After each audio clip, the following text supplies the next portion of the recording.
Viral di media sosial seorang pemuda bernama Dika Restuwibowo, 21, aniaya kakek bernama Ade Dedi, 62, hingga meninggal.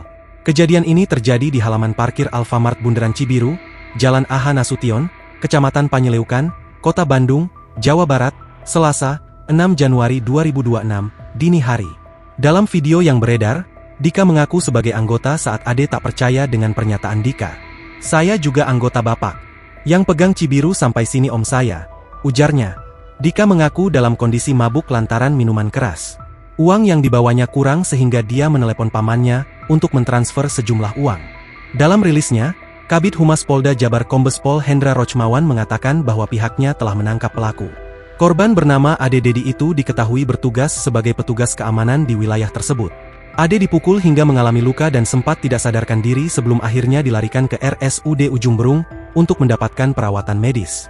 Pelaku yang diamankan berinisial Dika Restuwibowo, 21, warga Kabupaten Bogor. Berdasarkan hasil penyelidikan, kejadian bermula saat pelaku berbelanja di Alfamart dengan memasukkan sejumlah barang ke dalam jaketnya tanpa menggunakan keranjang belanja.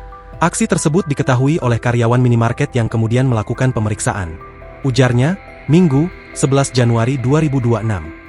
Situasi sempat memanas dan terdengar oleh korban yang berada di lokasi. Korban lalu meminta agar barang yang dibawa pelaku dibayar. Namun, karena uang yang dimiliki pelaku tidak mencukupi, sebagian barang tidak jadi dibeli. Merasa tersinggung karena disangka hendak mencuri, pelaku kemudian menghampiri korban di area parkir dan secara tiba-tiba melakukan penganiayaan. Download Tribun X sekarang, menghadirkan lokal menjadi Indonesia.